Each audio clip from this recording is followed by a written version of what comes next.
Hikaru Nakamura won his game against Alireza Firouzja, and this was a bit surprising result. Just a few moves before, we thought it would head into a draw, and then you won. So, could you please tell us a bit more, especially about the end of the game, but of course also the key moments throughout the game? Yeah, I mean, I thought the game was very, very unclear. Basically, from the middle game onwards, I have a feeling somewhere in the middle, I think I had some chances, and I think he had some chances, but we both started getting low on time, and I think there were some inaccuracies.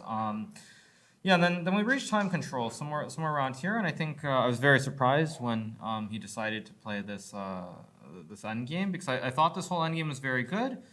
And then I just went wrong here. Basically, I should have played knight d6. I was looking at knight c3 and knight d6, and frankly, I think I was just a little bit tired, so I missed this idea in the game. Or after knight c3, he can play f4. I think if I go knight d6, it's very unpleasant, and it's one way. I mean, probably it's a draw, but only I can win. But then as soon as I played knight c3, and he went f4, I mean, I was actually in my mind thinking, I remember there was this game, was it like 2019 maybe, between Magnus and Alireza in Norway chess, I think it was, where the game was a draw most of the way. Even at the end in the king and pawn endgame, it was a draw. And but Alireza was very nervous and he was shaking a lot. I think Magnus even mentioned this. And so like somewhere around here, Alireza was starting to shake again, and I had this feeling that he thought he was also playing for more. He thought everything was up in the air.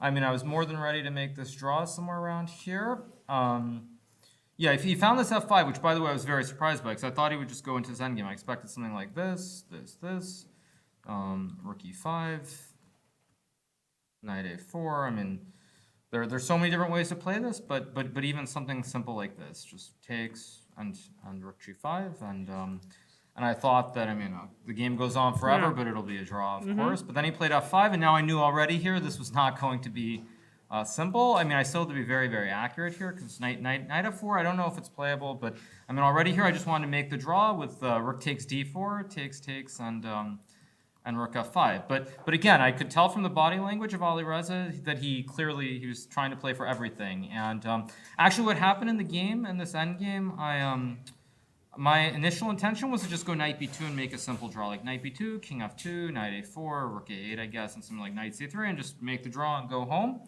And then I realized that I could play knight f4, and it's a situation where it's very tricky, because if I'm wrong here, because I mean I don't have enough time to calculate the endgame, but if I'm wrong I probably lose the game because I lose a5. But if I'm right, I can also win with the split pawns. So yeah, I mean I played knight f4. I basically in my head flipped a coin and decided to gamble with knight f4, because I basically thought that kind of what happened in the game, something like this, even king e1. I figured at the very worst, there's probably some way to, like, I don't know, get back with the king or something, maybe get back somehow. And I thought I should still have a draw. That was my assumption. I mean, maybe I'm completely wrong. Maybe this is already actually losing. But that's what I thought. And then I'm like, okay, I'm just gonna go for it with d3. And yeah, I played king f2, which I think is okay. But the problem is, like, also I think Alireza, he was ready for me to go knight b2 and for the game to end in a draw. And then suddenly it's very unclear, because now suddenly again there's no simple draw in this position after king e3 and g4. Like, this still probably is a draw here with like rook d8 maybe, but it's very tricky. I mean, it's very tricky, and when you're expecting it to just end with knight b2, knight a4, change the pawns on the a file, Yeah, and suddenly you have to work more. Yeah, and suddenly, like, I mean, sort of this endgame. I mean, not to like sound too cocky, but I felt a little bit like Magnus here, where it's some endgame where it should just be dead, you're just moving, draw, and then suddenly you have to wake up again, and you realize it's very, very tricky.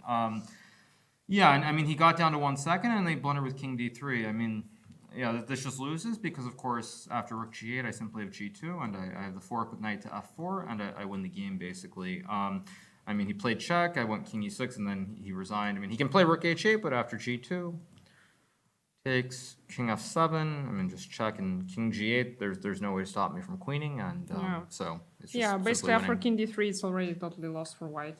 Yeah, I mean, it's a little bit lucky, but it happens.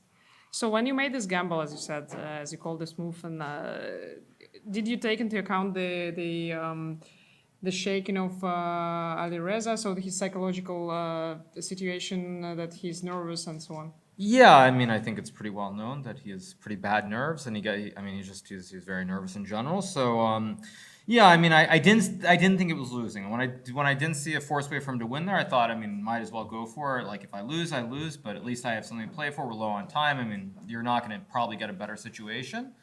after such a long game. I mean, where we're both down to like 2 minutes or less, and you're just playing on the clock. So it just kind of made sense to me. And I mean, also I could tell. I mean, from the moment that Alireza played F4 and Rook G2, like he's suddenly trying to win the game. Like he's suddenly starting to have these, delusions of grandeur, as I like to call them, about winning the tournament when we have like so many more rounds to go. And so I got the sense that like he was definitely feeling this sudden pressure again in the game. And yeah, that's pretty much why I did it, and it worked out. Yeah, and you recently, in recent years, you seem pretty much relaxed during the tournaments, comparing to maybe 10 years ago when you were more tense, and it was obvious and it was visual. So why is it like this? Is it connected to your streaming or something else? Everybody knows about all that, so I don't think we need to keep talking about it. But what I would say is today's game actually reminds me a lot of a game that I lost in 2016. There was this game I played against Levon Aronian where I think it was a rook and pawn endgame, and I think I was much worse at the start. Then I was equal, then I was worse, and I got to this endgame where I think it was 3 versus 2, and it should have been a draw. And then I blundered and lost the game, and that's kind of what this game reminds me a lot of. Of course, on this one I was on the right side, but I think it's just candidates. People get nervous. Things happen. But yeah, I mean, I'm just trying to have fun, and actually. Kind of yesterday before this game, I was just listening to some stuff on YouTube, and I think it was there's this guy Tony Robbins, and one of the videos that I was watching, he said something about basically like it's like success without enjoyment is basically ultimate failure essentially. And so I mean, for large parts of the game today, I was thinking to myself, just like make sure you enjoy it. You never know how many more chances you'll have to play in such an event, so you might as well have fun. And even if it doesn't go your way, just have fun and enjoy it. And yeah, I actually was enjoying today's game a lot. So yeah, it's all good. It was a very long game, and you managed to win at the very end. So how do you usually keep your mind and your head fresh throughout such a long game? I mean, it's a good thing I stream so many hours. I'm used to just like drinking a lot of coffee during games. I mean, I think that's the main thing. But really, this game was. I felt very, very good. I mean, somewhere around move 40, and the key was just like staying calm, especially towards the end of the game, because once I allowed him to get F4, Rook G2, and F5, it gets very, very tricky. I mean, basically, you go from like 2 results, either I win or it's a draw with perfect play, to suddenly I could also lose the game. And I think, yeah, I just did a pretty good job of looking for moves that weren't bad. And I think if I can get into these situations low on time towards the end, I'll always have chances. So yeah, it worked out. Dear members of press, do you have some questions for Hikaru? Someone's got a question, surely. Yeah, please, Stefan. Yeah, the microphone. Okay. Was a complicated endgame something that you had like in your game plan for today? I mean, well, I mean, I think obviously I was playing with the black pieces, and I have 2 blacks in a row. So the main thing is just try to play good moves. And as I said before, in regards to my draw against Abasov, having played this tournament enough times, I feel like there are a lot of games that out of nowhere they become very complicated. Or something weird happens, and someone has a great chance to win. And I mean, that's how I felt having played this turn. That things materialize from nowhere. So I didn't have a specific strategy. I just wanted to play good moves. But I definitely was hoping that I could get some long game, because I think I said this even before the tournament, but there's far more pressure on Alireza than there is on me.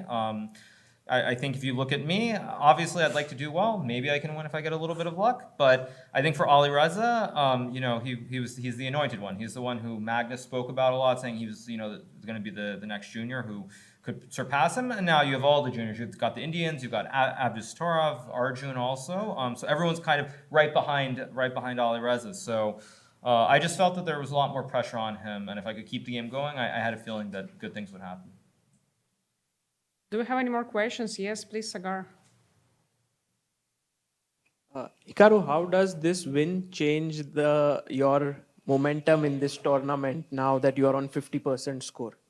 Well, it would have been nice if I just forced a draw in the second round. Yeah, I mean, I don't think it changes a whole lot for me. I'm just trying to have fun, play some good chess. As I said, I have a feeling there will be opportunities, and if I capitalize, then I have chances. If I don't, that's life. But I really do feel like this is a tournament of the opportunities, and whoever capitalizes the best is probably going to win the event. So if I make the most of it, I think I have chances. If I don't, I don't. But I just want to play chess. Do you have any more questions? And if not, then we thank Hikaru.